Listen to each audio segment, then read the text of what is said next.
Bon, nous sommes immergés dans un océan de musique et un océan de notes. Dont seul... Je recommence. On est en direct, donc... Nous sommes immergés dans un océan de musique et un océan de notes. Et plus précisément, on est au musée des Arts Forains. Mais le musée des Arts Forains, en plus de ses manèges ou ses attractions, aujourd'hui accueille une quarantaine de musiciens. Des musiciens qui sont automatiques, c'est-à-dire on a un banjo qui joue tout seul, par exemple. C'est extraordinaire de voir ces doigts qui grattent les cordes du banjo comme si c'était un humain, un humanoïde. Et ce banjo est de la fin du 19e siècle. Les robots n'existaient pas encore, enfin, à l'époque. Si, ils existaient, mais on s'en était pas rendu compte. Et vous avez aussi des musiciens live qui travaillent avec eux, c'est-à-dire 40 sources musicales, 20 automatiques et 20 live. Et avec le banjo, par exemple, il y a quelqu'un qui va jouer du westboard. Le westboard, c'est intéressant, c'est une planche à laver sur laquelle on gratte avec les doigts, avec des dés à coudre. C'est une musique américaine, ça va très bien avec le banjo. Et, ou bien alors, vous avez des violonistes qui jouent avec un orgue mortier, c'est-à-dire un orgue gigantesque, qui est un instrument de musique, mais qui est aussi un artiste. Je le considère comme un artiste, cet instrument de musique automatique. Et à côté de lui, il y a un violon, un vrai violon, avec toute la sensibilité du violon, qui va jouer avec cet énorme engin à égalité. Et donc vous nous emmenez les voir? Alors là, on est dans la cour. Vous voyez, c'est décoré pour les fêtes. Et il y a de quoi manger par là.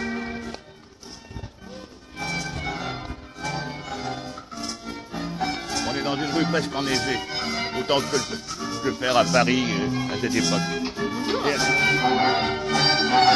Et là, on arrive au Brésil.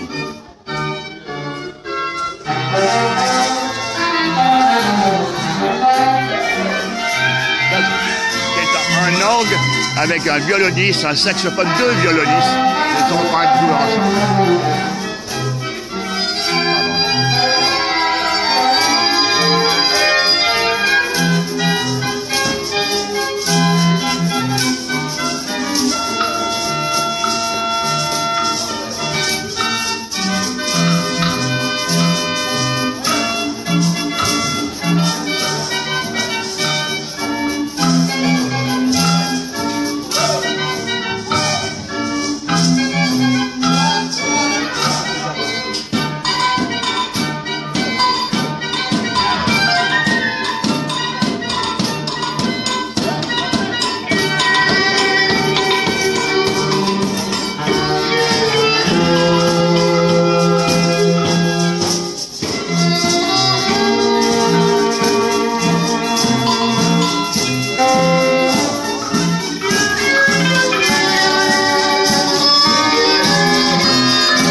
Vous avez vu, est musical, mais aussi surréaliste.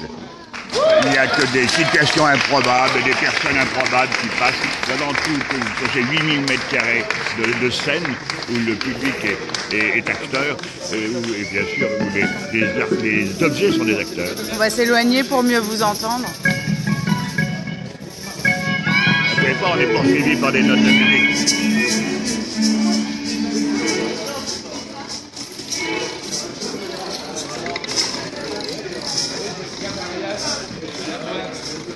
Oui.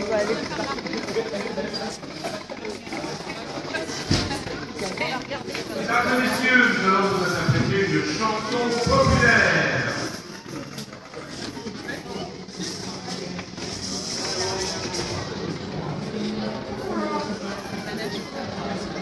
Alors là, où est-ce qu'on va? Alors là, on va se rapprocher des manèges.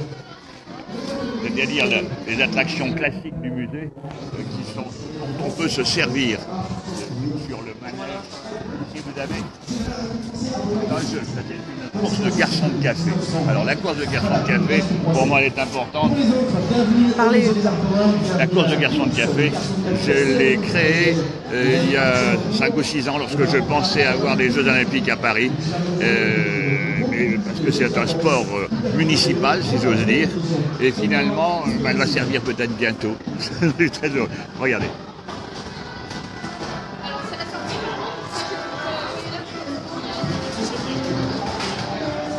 On va juste attendre la fin, voilà. Ça y est, c'est fait. Victoire du couleur numéro 9.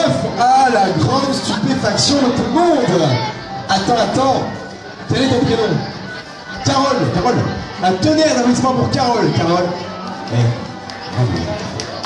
Allez, installez-vous, messieurs, dames. Installez-vous, prenez place. À bord de notre folle course. Bienvenue au musée des Arts Faudra, bienvenue à la course de Garçons de Café. On est ravis de vous accueillir, installez-vous. Posez, messieurs, dames, vos petits tickets sur les vitres avant de commencer au petit sésame. Et ensuite, munissez-vous de la peau rouge. On a le droit à aller à 30 secondes d'entraînement pour aiguiser son style à Vous avez le manège de chevaux de bois, le classique manège de chevaux de bois d'époque 1900. Vous imaginez le nombre de tours qu'il a dû faire dans sa vie, peut-être bien. Il a fait 2 fois le tour du monde. C'est incroyable, ces chevaux qui tournent depuis 100 ans en rond. Donc on vise au cercle rouge. Mais toujours en ordre. Qu'est-ce qui se passe, les garçons? Tu vas bien? Ouais. Vas-y, prends la petite boule rouge. Et on va la doucement. Montre-moi comment tu joues. Vas-y. Alors, un peu plus fort. Plus fort encore. Vas-y. Vachement bien. Excellent. Attention, on a un concurrent au couleur numéro 12. Excellent. Ça va faire mal. Si votre boule reste coincée, messieurs, dames, appelez-moi tout de suite. Parfois, la boule reste coincée dans le jet. Comme c'est une course qui date de 1920, notre jeu est parfois un peu rouillé. Appelez-moi tout de suite, je viendrai vous débloquer. Allez, dans le public, évidemment, on encourage et on supporte vos sportifs et sportives. Hein. C'est une course impitoyable, il n'y aura seulement qu'un seul gagnant, donc beaucoup de déçus. Dure réalité. Allez, récupérez ces âmes. Attention de ne pas perdre la boule. Pas trop mal, le couleur numéro 3. Un manège comme Très celui-ci, concentré au couleur numéro 2. si vous voyez des éléments décoratifs, c'est-à-dire les boiseries, les poutres, les plafonds, le fronton, les barres torsadées en cuivre, tout ça c'est tout un ensemble de décors qui est censé emmener le public. Mais le public il devient acteur quand il monte sur un cheval de bois. C'est un scénario sur lequel on l'invite à participer et on lui a donné une scène qui l'entraîne dans le rêve. Parce que la sculpture labyrinthique perd l'œil. Et puis aussi, vous voyez, les enfants. Une chose vraiment intéressante, c'est d'imaginer qu'un enfant à l'âge de 2 ans arrive avec papa ou maman, il va monter dans une voiture, comme sa mère ou comme son père. Et puis, il va donner le ticket, il va payer pour la première fois. Après, il attend que ça démarre, il est anxieux, et puis il démarre, et quand il doit nous poser les parents, il pleure. Et après 2-3 tours, il ne pleure plus, parce qu'il a vécu, il a compris les premières libertés, les premières aventures. C'est aussi ce qu'on appelle une Madeleine de Proust, que beaucoup de gens recherchent en venant sur des attractions qu'ils ont connues dans le passé. Et pendant ce temps-là, la course a commencé, la course de garçons de café. On ne panique pas, ça va aller très très vite. Léger avantage pour l'instant au couleur numéro 11. Le couleur numéro 11 invite le public à observer la technique du couleur numéro 11. Ça se passe très bien. C'est précis, il y a du style. C'est horrible avec le mâchage de chewing-gum. Paf, un coup de la main, paf, un coup de chewing-gum. Attention, le numéro 6 qui avance très vite, le couleur numéro 6. Mademoiselle, c'est très très bien. Ne panique pas, ne change rien. Ça se passe très bien. Attention, le 6, le retour du 2. Oh, le 2 qui joue très bien. Ça va être très très serré, monsieur dame. Attention, le suspense est là sur la page, le retour du numéro 1. Le retour du 1. Attention, le retour du 1. Le 1, le 5, le 1, le 6. Le retour du 9. Oh, le 9. Oh, victoire du numéro 1. Oh là là là là. Mais j'ai parlé de quoi une seconde. On continue notre déambulation. Nathan, un tonnerre d'applaudissements pour Nathan. Nathan, il nous fera chapeau. Et on le retour de Nathan. Alors, je vais vous montrer le fonctionnement d'un orgue. C'est quand même intéressant. Parce que ces instruments fonctionnaient à partir de la fin du 19e siècle avec des cartons perforés. C'est-à-dire c'était déjà des ancêtres de l'informatique. Un carton perforé avant que Et on peut les voir, existe. ces cartons perforés? On va les voir. Et aujourd'hui, on peut les informatiser facilement puisqu'ils ont été prévus pour fonctionner de manière binaire comme nos ordinateurs.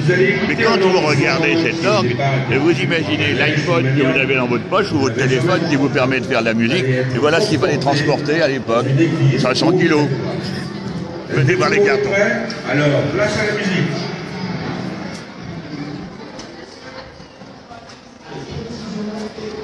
L'arrière du décor.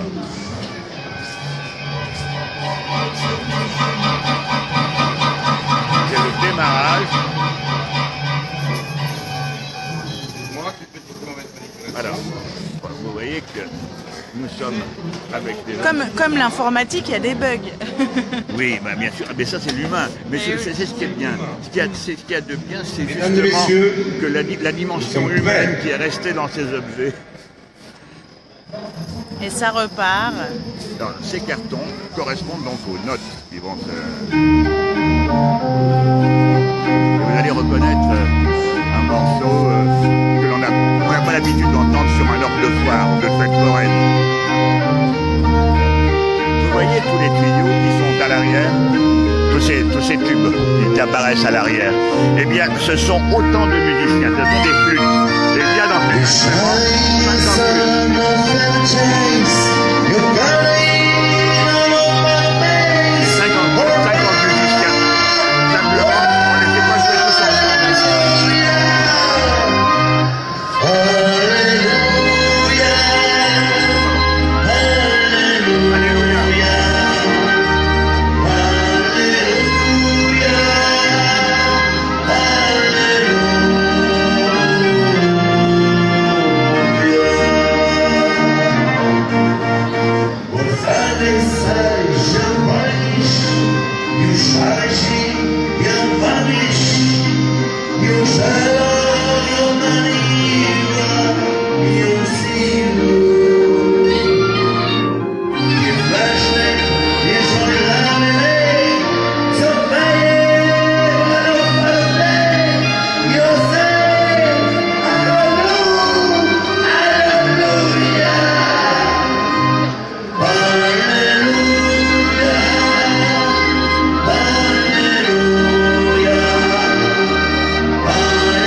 Alors, vous voyez, il y a un instant, on est arrivé devant cet orgue, il n'y avait personne. Et en l'espace de 10 secondes, 30 secondes, Oui. il y a 150 personnes qui sont là et Alléluia qui jaillit. Absolument. Alors, ce que je trouve fantastique, c'est effectivement que l'on puisse écouter des musiques qui ne sont pas classiques de la fête foraine. Pas classique d'une ambiance de rire, c'est plutôt une ambiance chez moi que je cherche, une ambiance de sourire, une ambiance de rêve.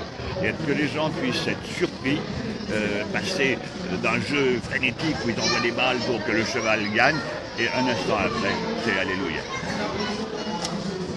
Et alors, qu'est-ce qu'il y a d'autre On va rencontrer l'objet emblématique que nous avons ici dans ce cas. Avance. C'est un manège de vélo. C'est un manège qui a été fait en 1897 avec la double option vapeur et électricité. Et aujourd'hui, à l'époque, on hésitait sur l'électricité. Vous voyez, on avait gardé la vapeur. Mais aujourd'hui, on utilise une énergie beaucoup plus environnementale, beaucoup plus économique. Ce sont les mollets des visiteurs. Donc c'est eux qui pédalent pour faire tourner ce manège. Évidemment, on accepte les enfants sur ce manège.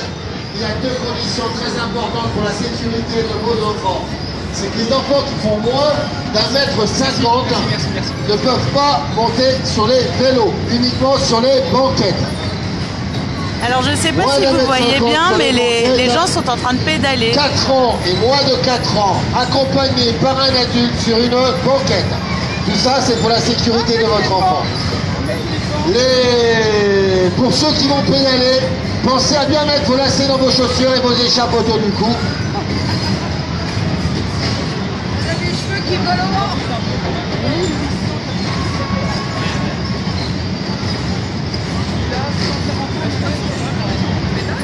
C'est fantastique, c'est de voir le sourire des gens qui sont sur des vélos. Tourne dans les sens. Aujourd'hui, on a plein de vélos dans Paris, on ne s'oublie pas forcément tout le temps. Mais là, c'est le fait d'être ensemble dans un même mouvement. Et fait que tous ces gens-là. Il roule à gauche encore. Alors il devrait tourner dans l'autre sens. Ce manège est anglais, donc il tourne dans le sens contraire des autres manèges européens. Ça, c'est très intéressant. Qui ont déposé le brevet. Et sur un manège de bois, par exemple, ils avaient pour argument de vente chez les forains que c'était le seul de manège manière différente que les pouvait aller plus vite qu'un européens cheval au parce qu'ils ont la tête qui doit tourner pour regarder le public. Donc, ils sont sculptés à l'envers des autres. Là, ils ont été à peu près à 25 à l'heure, ce qui n'est pas grand-chose parce que quand vous avez 30 gaillards en train de pédaler là-dessus, on peut atteindre 70 à l'heure. Ah d'accord. Et quand on imagine qu'au 19e siècle, on a atteint des vitesses comme ça veut dire qu'on a été initié à la vitesse sur un jouet d'adulte. Alors maintenant, si vous voulez, on peut aller dans une autre salle, dans le théâtre du merveilleux.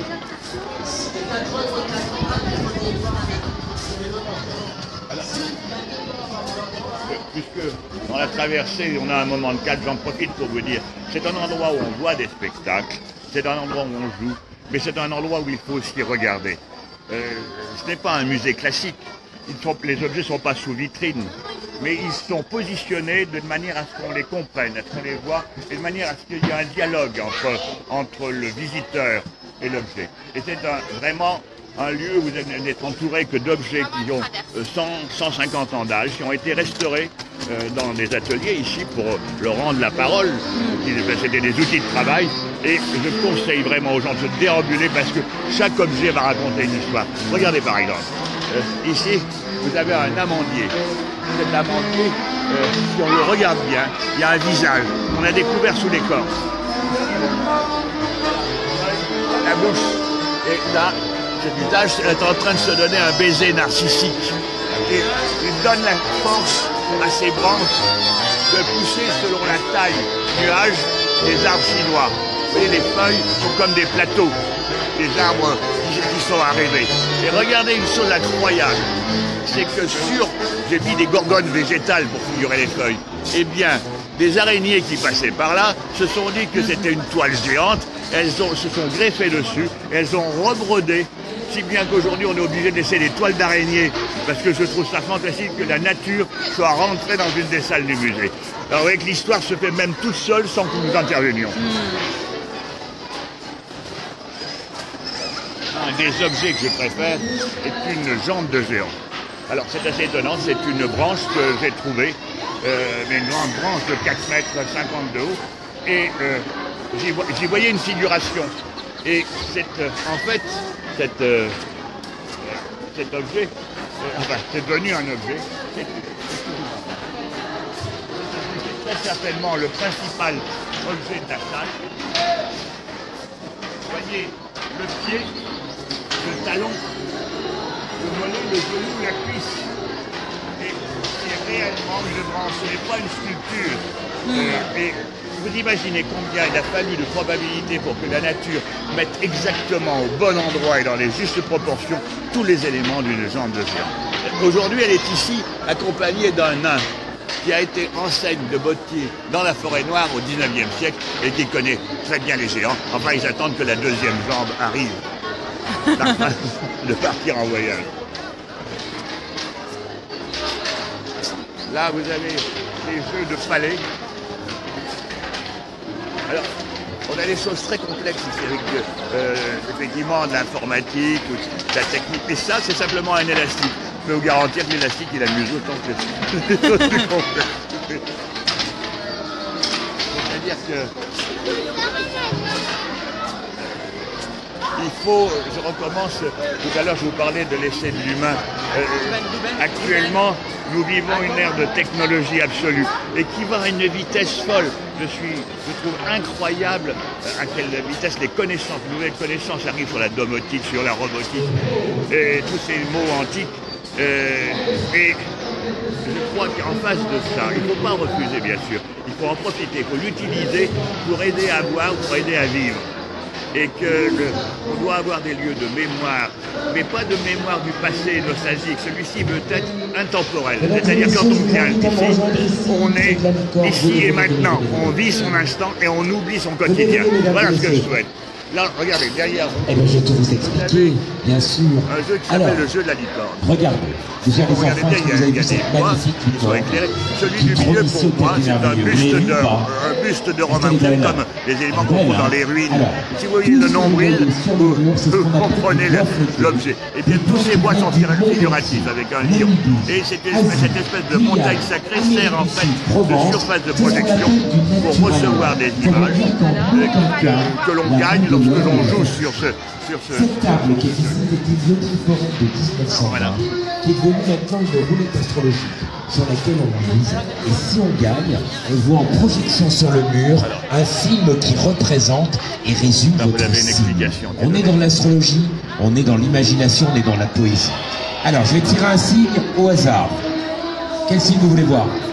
Gémeaux d'abord. On va voir le Gémeaux. Allez, c'est parti pour le Gémeaux. Sur le mur et sur les bois.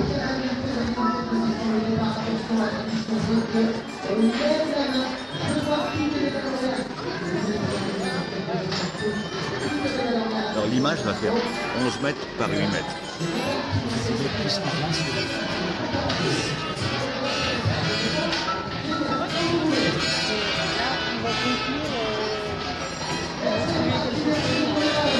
La dualité du Gémeaux. Bah, écoutez, quand on me pose la question, si oui, on va aller là. Mais le problème, c'est de savoir comment vous arrivez.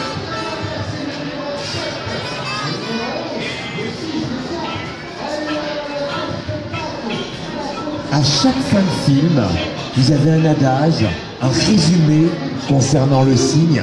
Pour le Gémeaux, changement d'herbage réjouit le Gémeaux. Qui est Gémeaux? Vous êtes Gémeaux? Alors, le Gémeaux est une...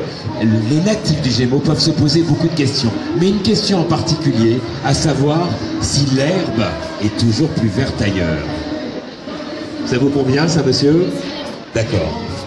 Alors, quel autre signe vous voulez voir? Poisson, allez.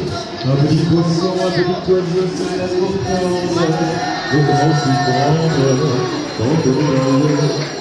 c'est parti pour les poissons.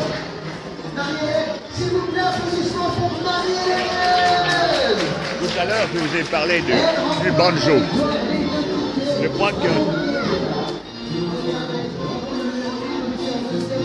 Là, il va y avoir...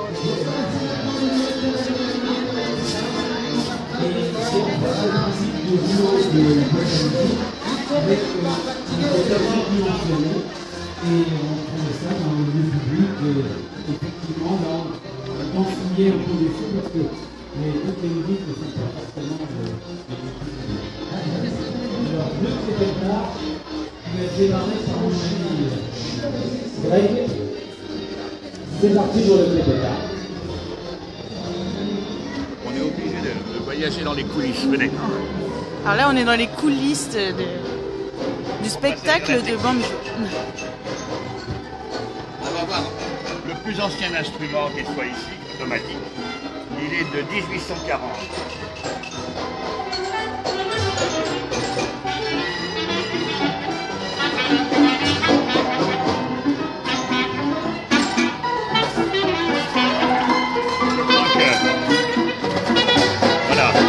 termine notre voyage.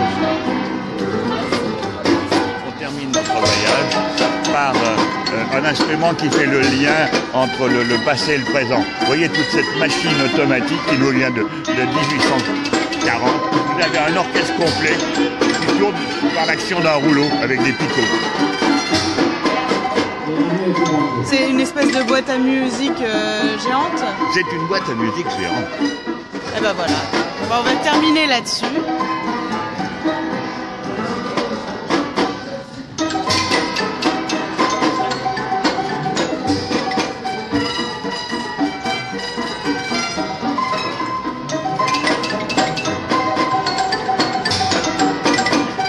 Il y a des musiciens qui vont l'accompagner. Il y a des musiciens qui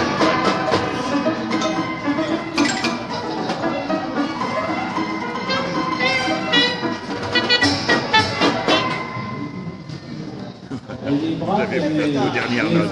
Il faut nous pardonner ce presque demi-ton de décalage avec Clovis parce qu'il est assez vieux et donc. Ben, merci de nous avoir accueillis. Merci d'avoir ouvert les yeux à tous ceux qui vous entouraient.